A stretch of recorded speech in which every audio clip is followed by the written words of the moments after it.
Dr.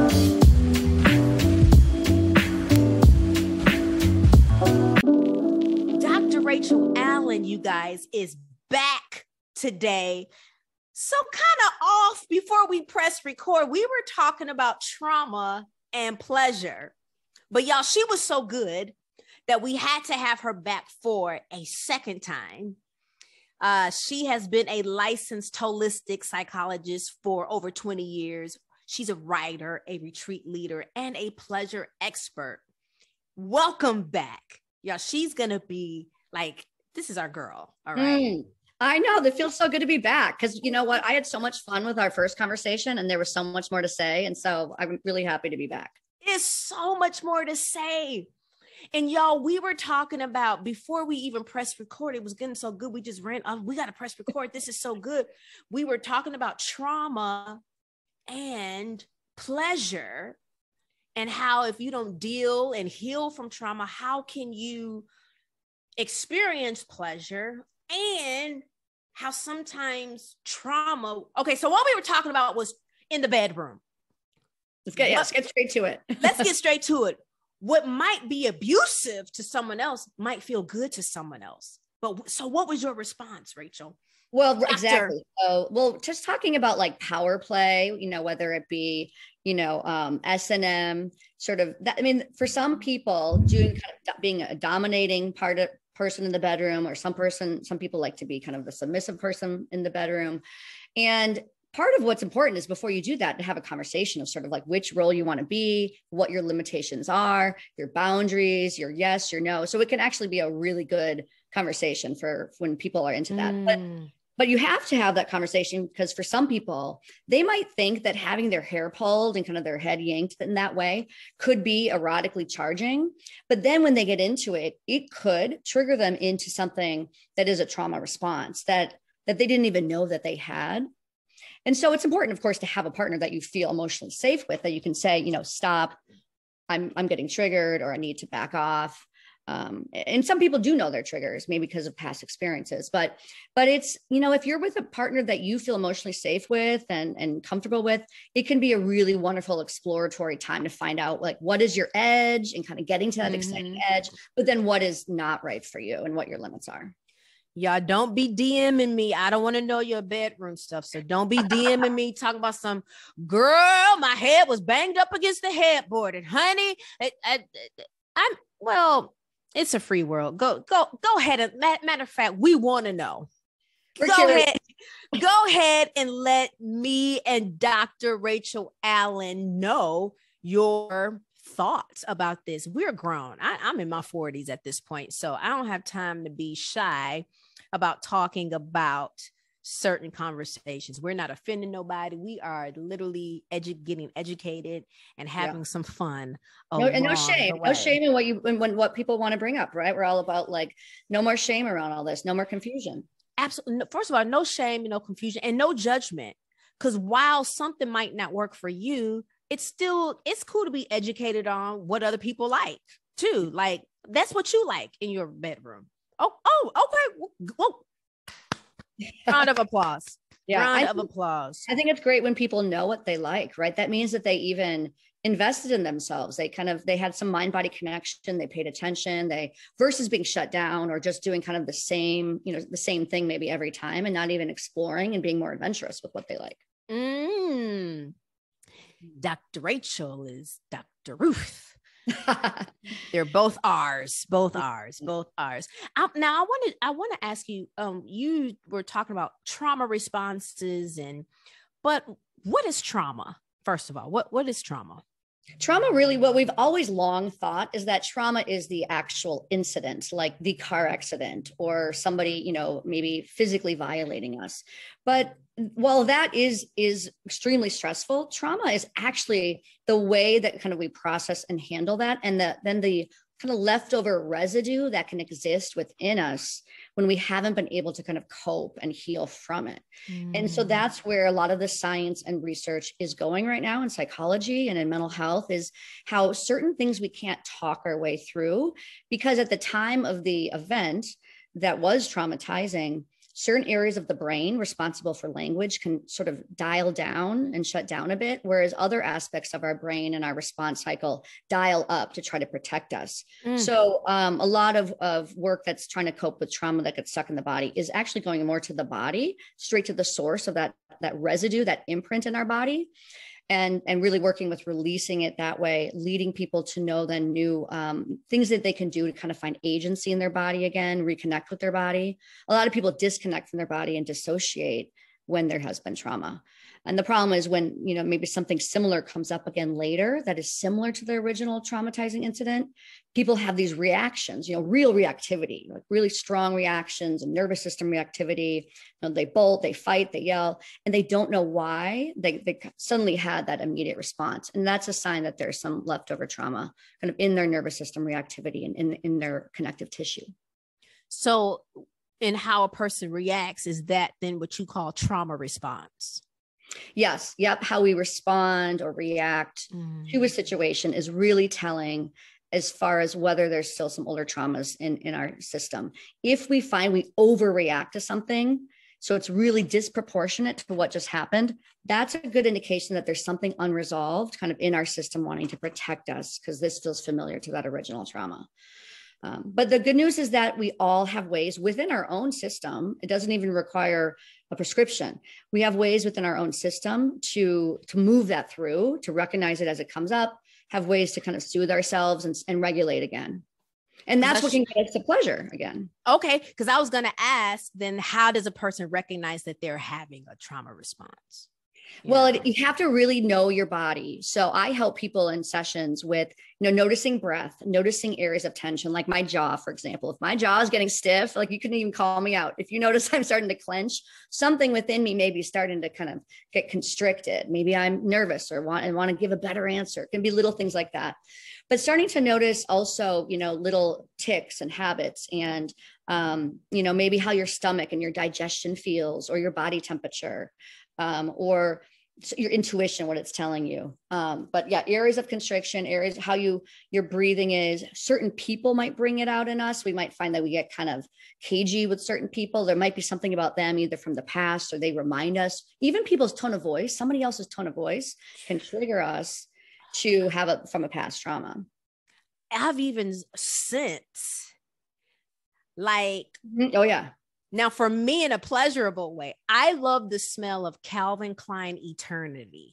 It's a cologne because one of my first real boyfriend used to wear Calvin Klein Eternity a lot. And I loved it so much that he sprayed it on a bear that he got me for Valentine's Day. Aw, sweet. Right? So that's something as far as a scent, but there could be a certain scent that just triggers somebody and you don't have a pleasurable response. Exactly. Yeah. I have a whole chapter in my book on the senses, like one by one. I go through each of the senses and talking about, really understanding, like, for example, talking about scent, it's most connected to memory. So every time, you come across that scent, you will probably, your memory will go to that boyfriend you had. Or, some food, it brings you back to something, maybe our grandma made for us as a kid. And so I go through the book, each of the senses, just how we can have them be our ally, because the more we are connected to our senses, sort of what might be aggravating with each of our senses and what we can do, like in our toolbox of different things we can do to help soothe our senses, whether it be putting on calming music or an essential oil or kind of smelling the aroma of your favorite tea. But we have that agency within us to soothe what could be a older trauma coming back up again through each of our senses.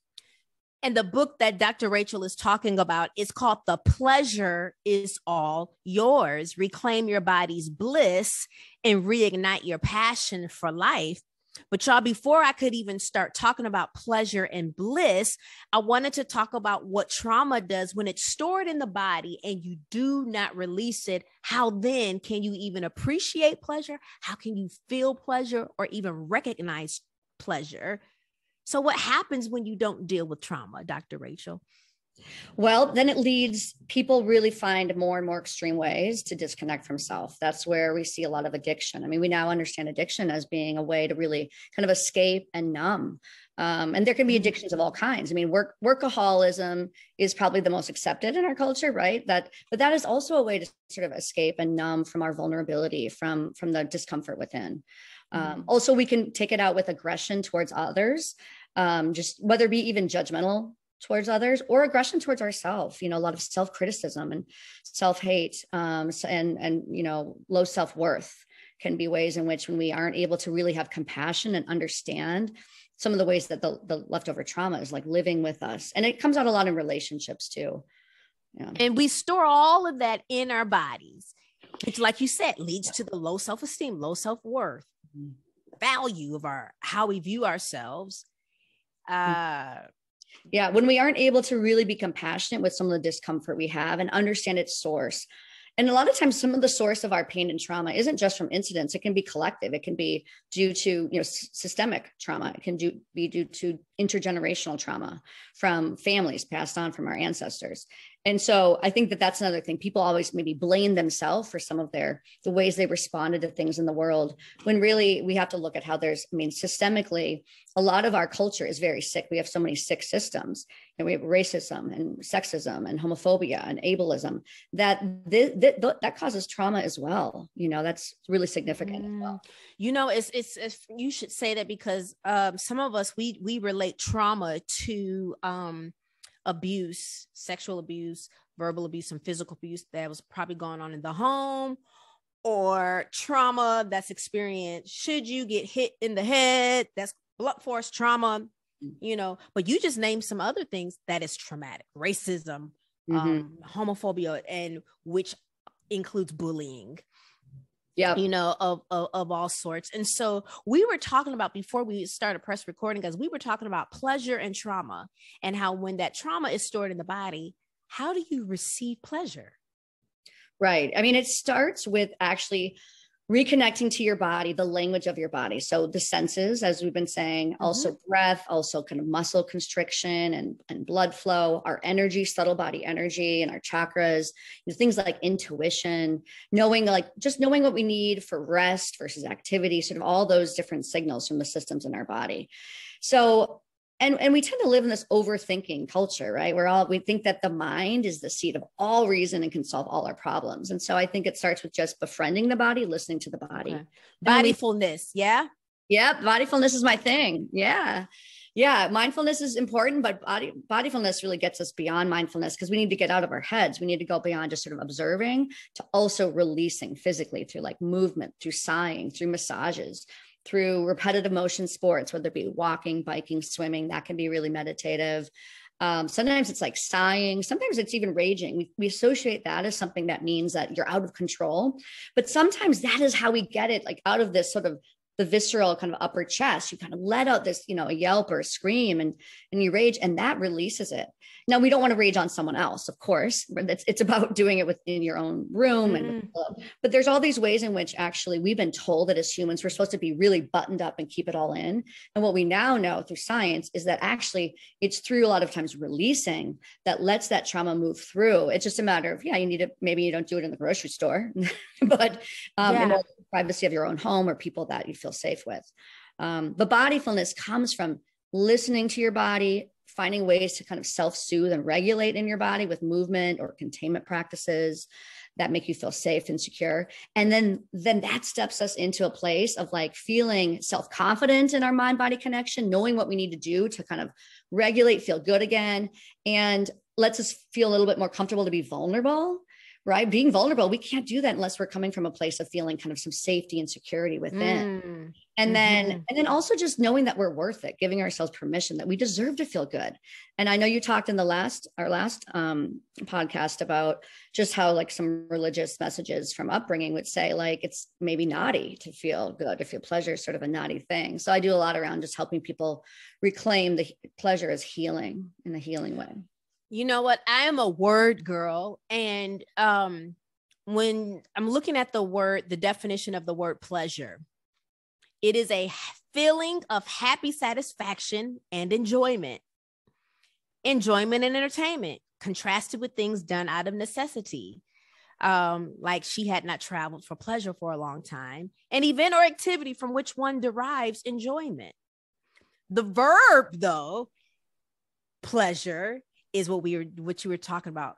I think the church or the faith-based, they focus so much on the verb, which is to give sexual enjoyment or satisfaction to, tell me what will pleasure you, that's sexually. Yeah. But the noun itself, person, place, or thing, pleasure being a thing in this moment. Yeah. It's not about sex. Right. And it's, and the words that were also connected in that definition, they said enjoyment and they said happiness. And so part of why I like to write about pleasure is because it's sort of like the one that's been demonized. Like nobody disputes our right to, have happiness and have moments of joy. But what we know scientifically is that it is moments of pleasure. Certain types can be unhealthy for us, of course, but ultimately there's certain types of pleasure. Those moments add up to lead to longer lasting states of joy and happiness. So we kind of can't really get to joy and happiness unless we actually let ourselves receive moments of pleasure. Now, so that's the noun. Let's talk about the verb. Okay. And you can't get to moments of happy and satisfaction and enjoyment in the sexual way of pleasure based off trauma or the low confidence that you have, or women, we talked about how we can multitask. You over here thinking about, did I leave the stove on? Our minds are in so many places that you don't sit and enjoy pleasure in that moment. Y'all are like, wait a minute, Michelle, now this is probably the first episode in which we're really going to go deep, sexually, right? But I know a lot of listeners, y'all are enjoying pleasure in that way, in the verb tense. You're here. So the pleasure is all yours. Dr. Rachel, the floor is yours to go in whatever direction you want to go in. Yeah, well, really, this is a book written for anybody who feels they aren't deserving of feeling good. And especially if they've been conditioned, there can be some toxic conditioning out there that says that it's bad to receive, that, you're selfish. And really what I try to explain at its core is that not only is it healing within ourselves to let ourselves receive moments of healthy pleasure, but when we're engaging in that, we are better for others. And when people are collectively engaging in, like, say, a music concert or some group yoga class outside, those moments of kind of pleasured, embodied experiences with others also really lead to more altruism and connection. People feel more compassionate towards others. So I really see pleasure at the root of this. It's a life force energy that opens us up to our best selves and to really uniting and seeing the connection, interconnection with others. So it can be about sex, but pleasure can be about also just enjoying being in our body, whether we're dancing or singing. I always joke that, like, karaoke, I love to do it. I'm not a good singer. I would never want to do a karaoke battle with you, my friend, but I love it because I feel I have fun and it's not about being self-conscious. So yeah, but women in particular have had a hard time letting themselves really kind of own their bodies, enjoy their bodies, know their bodies, and know what their pleasures are in their body, and then ask for kind of what they want, because women have been really conditioned to be the givers, not the receivers. Well, that's the thing, as far as gender roles, at one point, women, you serve your husband, you cook and you clean, and then it's almost like you just lay there and let him get all the pleasure. And like you said, ask for what you want, but how many people don't even feel like they can and that they should without rocking the boat? Right. I mean, it has to come from a place of self-worth and deserving. And of course, what's wonderful in the relationship is that it can be such a mutual thing when each person is interested in how to pleasure the other. I mean, that really helps build intimacy and connection, because ultimately sex is really about bonding. It's about bonding and really bringing out kind of that oxytocin, the bonding hormone. Okay. And just as touch of any kind. I mean, even a hug that's over 20 seconds is actually able to release oxytocin. So pleasure from, intimacy and physical intimacy doesn't have to just be about penetrative sex. It can really be about, snuggling and massage and, just different ways of caressing that release that same sort of pleasurable feeling, bonding feeling of connection, which is so important. Well, that's the thing. I'm glad you say that, because again, I didn't hear any of this growing up. Like, even growing up, my mother just said, the only time sex was talked about was in a way of don't have sex, you'll get too attached. Literally, and you get too attached. Or like you said, in church, you know, like I said, I never heard the word pleasure. And the only time I did hear the word pleasure, it was related to sex. But I love how in your book you talk about, no, there's like 4 types of different kinds of pleasure: sensual, play, lively, flow, and the erotic, sexual. Yeah. And how you can experience each kind through the practice of your favorite topic, bodyfulness. Yeah. And there can be a pleasure in giving to others, but my point in the book is that a lot of times there can be people who do it too much. You know, they aren't ever to also give back to themselves, or just like own their wants and needs and desires. So as long as it's in balance, giving to others can bring. Yeah. So speaking of giving to others, people might feel like, oh, I just get pleasure in doing for other people. But what is the difference between you feel like they're doing it out of performance or people pleasing? And is that a trauma response? That can be a trauma response. That's a good point. And that is, I think, really good to recognize. And it's a way to sort of avoid one's own desires and needs and the legitimacy of their own desires and needs. It's, again, everything kind of in balance. And because giving, of course, being kind and supportive of others is fabulous. And we need that in the world. We need that empathy. Absolutely. But if we don't generate that back towards ourselves, and a lot of women have a hard time doing that when it comes to their bodies and sex, then they're really disconnecting and cutting off from like a really thriving life force energy that is regenerative. And it actually helps with resilience. We hear about people being burnt out a lot nowadays with hustle culture, but actually like getting that massage from a professional or your partner, or even just having your partner go down on you and just exploring how that feels good and receiving in that way. That is a regenerative life force energy that like really opens us up to. Wait a minute. It's a regenerative life force energy, Rachel. I know I'm using kind of some big words. She makes it sound so, I don't know, sophisticated. And it's like, honey, I need this done because it is a regenerative life force energy that I need. Right. Well, and if we're going to, I know this is more of a heteronormative model, but if you look at, say, a man coming into a woman, like true, like as he comes, he is giving a life force energy into the woman's body. She is meant to be a receiver. That's why often men are tired after sex and women have energy often after sex. Oh, wow. And I'm going down like kind of different path. No, this is amazing. Y'all, I'm so grateful that you guys, that you allow us to check in about all sorts of things and conversations. So I think that's probably the first time I've heard that, because like you said, we've heard or we've seen the age old memes where he's knocked out, and, and she's up baking cookies, afterwards. So it comes from tantric philosophy.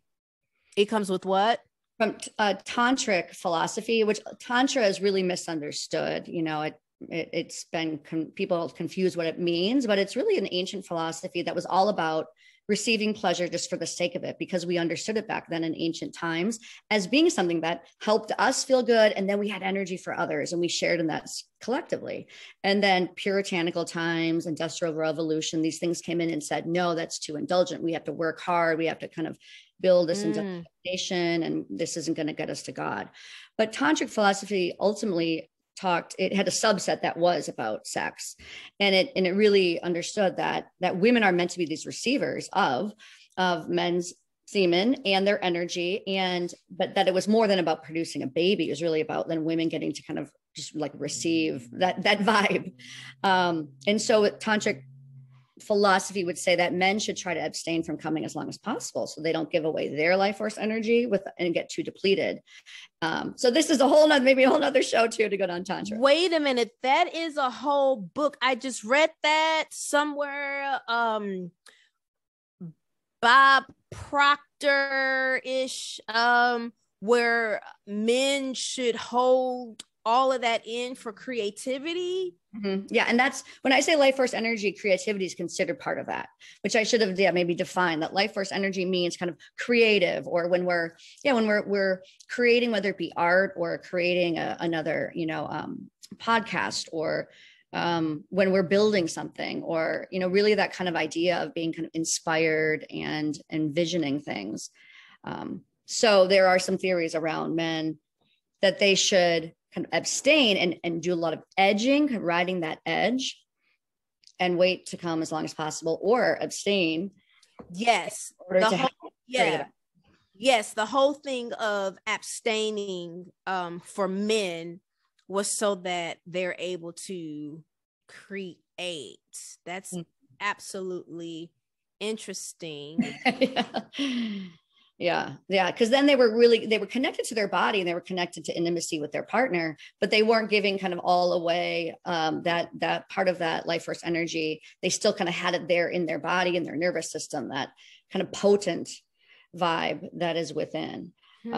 Whereas for women, it used to be with tantric philosophy, receive, let yourself kind of receive their pleasure, connect to your own pleasures. And that there's nothing depleting about that, really, the more women tapped in to their pleasures and desires, the more that they were connected to a creative energy, to an inspired energy, to an energy connected to nature and to others. And now we've really siphoned ourselves off from that. We said, be in your head, be on a computer, think your way through, don't connect to your bodies. Women's bodies, they call it body terrorism.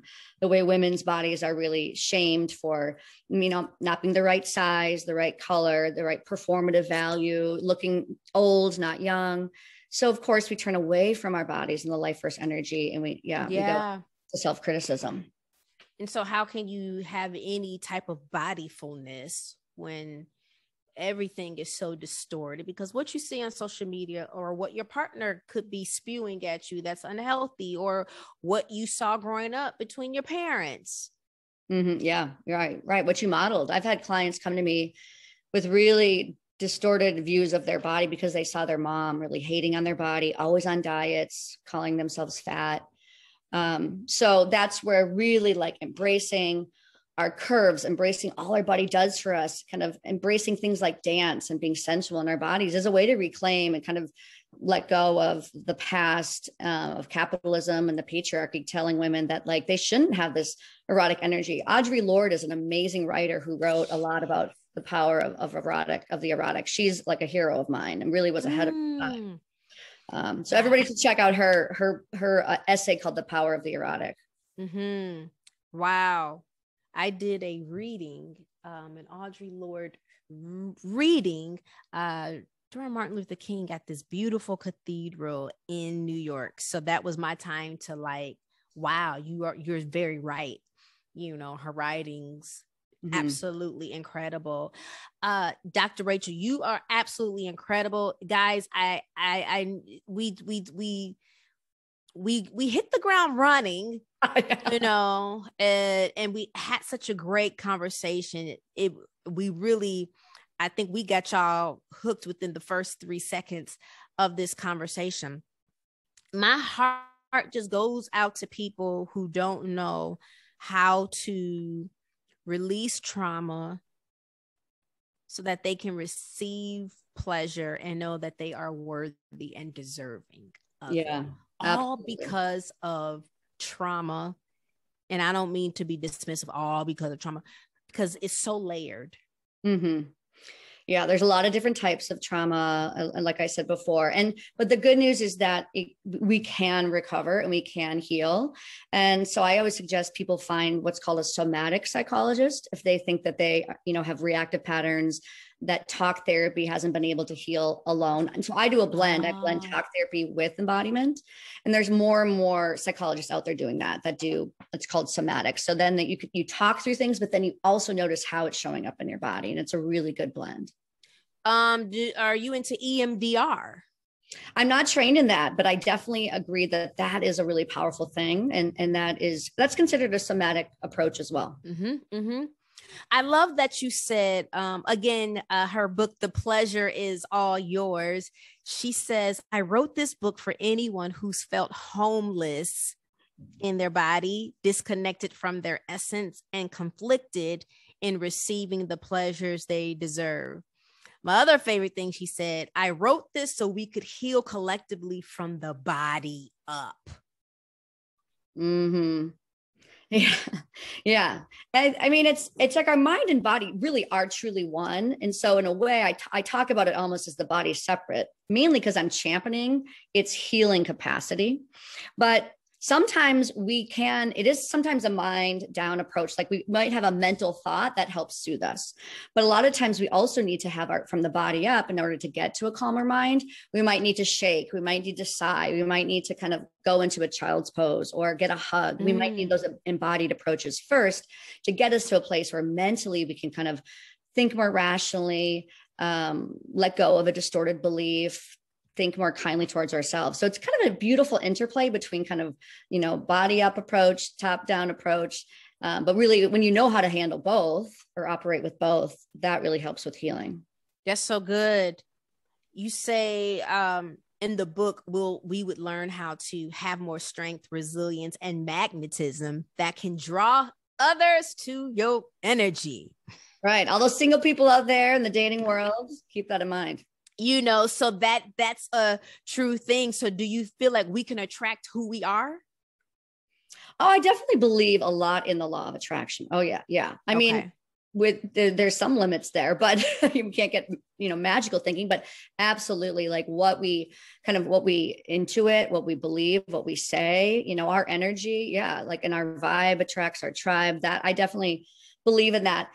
But what I say though, is that don't discount or overlook the discomfort or the pain. Because sometimes people think, well, if I tap into the negative, I'm going to, be drawn to negative. But there's a difference between sometimes we need to stop and have self-compassion and own, like, this is really hard right now. Like, I'm feeling depressed right now. I'm feeling anxious right now, to really understand what needs attention within us.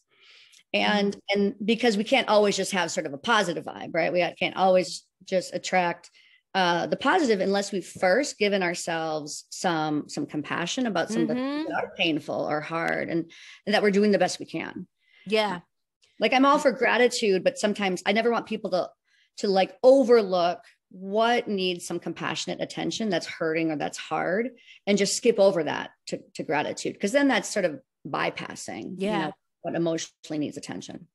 I'm so glad you said that, because my heart also goes out to people who are scared to release, what they need to release to attract better. But at the same time, having compassion for things, that you've got to work on. There is a fear that folks have of letting go. But I'm telling you, when you don't let go of things that have happened to you, or even, guess what, maybe you were the inflictor of someone else's pain and trauma, right?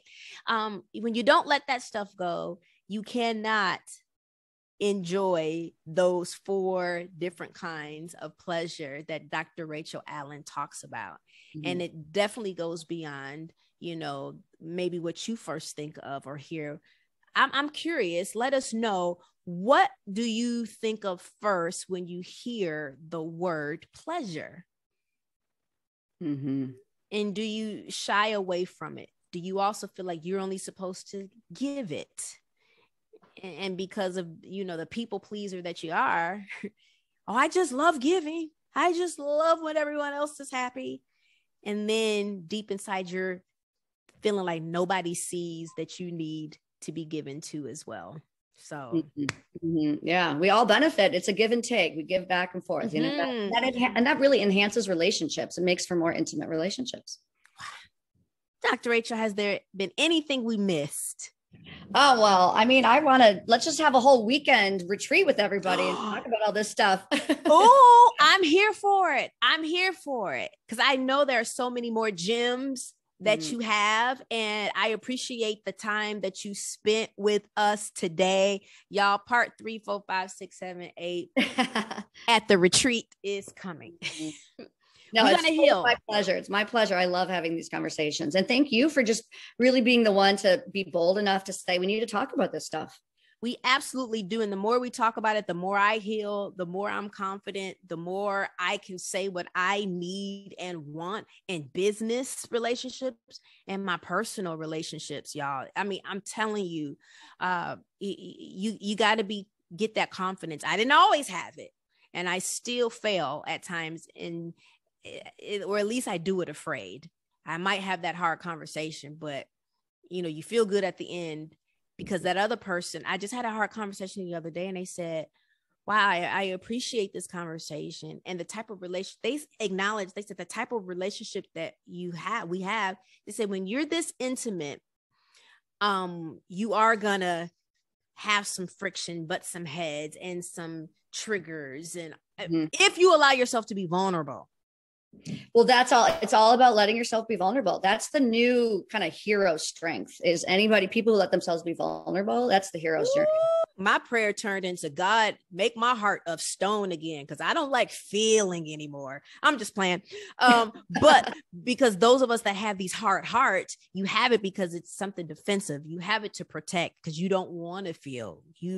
I get it, but that's another conversation. Dr. Rachel Allyn, you checked in a major way today. We thank you. Thank you, Michelle. My pleasure. Yes, ma'am.